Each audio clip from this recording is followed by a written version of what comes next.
Open చేయండి. Open చేయండి.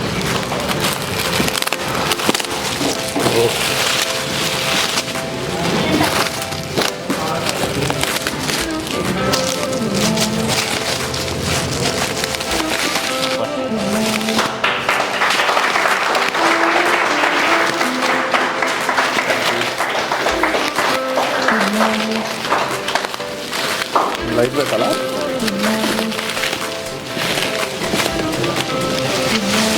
Sir మీ ఎస్ఎంటీని మీకే గిఫ్ట్ ఇస్తాను. Thank you very much. Light వస్తుందా? లైట్ కూడా ఆన్ చేయి. సాయి సార్ ఇది ఆన్ చేయరా?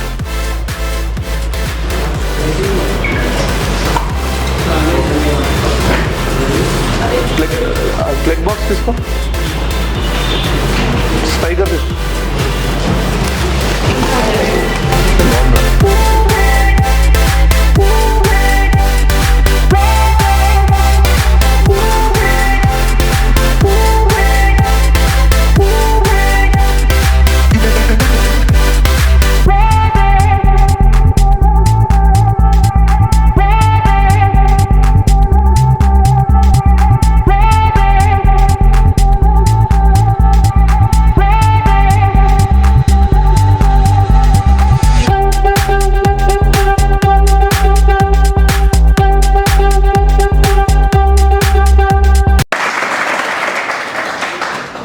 సార్ మీ పేరు సార్?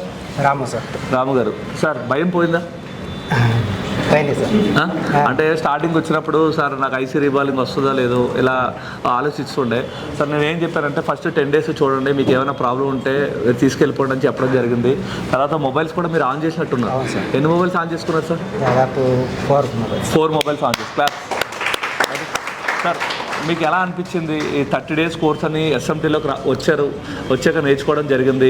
రోజు థియరీ క్లాసెస్ వింటున్నారు, ప్రాక్టికల్ చేస్తున్నారు, ఏమన్నా డౌట్ ఉంటే క్లియర్ చేసుకుంటున్నారు.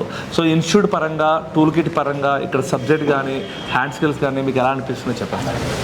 Okay sir, well satisfied. Sir 10 daysలో నాకు బోర్డ్ అంటే భయం పోయింది. ఫస్ట్ 10 daysలోనే మీకు బోర్డ్ అంటే ఏంటి మొత్తం పోయింది. Okay, very nice. నెక్స్ట్ ఒకప్పుడు నేను బోర్నే యూజ్ చేస్తున్నాను సార్. ఓన్లీ హార్డ్వేర్ సెక్షన్ చూసి రిపేర్ చేస్తాను. ఓన్లీ హార్డ్వేర్ బోర్నియాలో ఓన్లీ హార్డ్వేర్ సొల్యూషన్ చూసే రిపేర్ చేస్తున్నారు. అప్పుడు అది ఒక లెవెల్ వరకు అవుతుంది అంతేనా సార్? ఈ ఫీల్డ్లో ఉండబట్టి 14 years. ఓకే. దాదాపు సార్ని ఫాలో కాబట్టి యూట్యూబ్లో 1.5 year అవుతుంది. 1.5 year నుండి ఫాలో అవుతున్నాను. ఈ May 15th బ్యాచ్కి అటెండ్ అయ్యాను. కానీ ఇక్కడికి వచ్చినాక 10 daysలోనే నాకు ఫియర్ మొత్తం పోయింది. ఇప్పుడు ఐసీ రీబాలింగ్ కానీ ట్రబుల్ షూట్ కానీ సార్ ఇప్పుడు చాలామంది ఏమవుతుందంటే మీలాగే బోర్నియో తీసుకుని హార్డ్వేర్ సొల్యూషన్ చూసి చేస్తున్నారు. సో అది ఒక లెవెల్ వరకు ఆగిపోతుంది. సో దాని తర్వాత ఇక్కడికి వచ్చాక మీరు ఎక్స్ట్రాగా ఏం నేర్చుకున్నారు? స్కెమాటిక్స్. ఎందుకంటే వితౌట్ స్కెమాటిక్ నాలెడ్జ్ మనం ఏమీ కూడా పని చేయలేము. ఇక్కడ బేసిక్ ఎలక్ట్రానిక్స్ ఎంత డెప్త్గా జరిగింది సార్? ఫుల్ డెప్త్గా ఉంది సార్. నాకు ఒకప్పుడు కెపాసిటర్ అంటే తెలియపోయి ఏదో నార్మల్గా గుడ్డిగా చేసేవాడు. సో కెపాసిటర్లు, రెసిస్టర్లు, డయోడ్లు కూడా చాలామంది ఎలా చెప్తున్నారంటే సో కెపాసిటర్ ఇలా ఉంటుంది, ఇలా చెక్ చేయాలి, అక్కడితో ఆగిపోతుంది.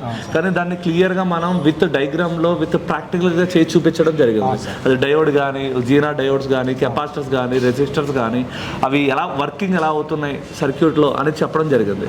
సో ఓవరాల్గా మీరు ఎస్ఎంటీకి వచ్చారు కదా, ఇప్పుడు ఎవరైనా రావాలనుకుంటే వాళ్ళకి ఏం సజెస్ట్ చేస్తున్నారు? డెప్త్ నాలెడ్జ్ కావాలంటే you can choose SMT. Thank you very much.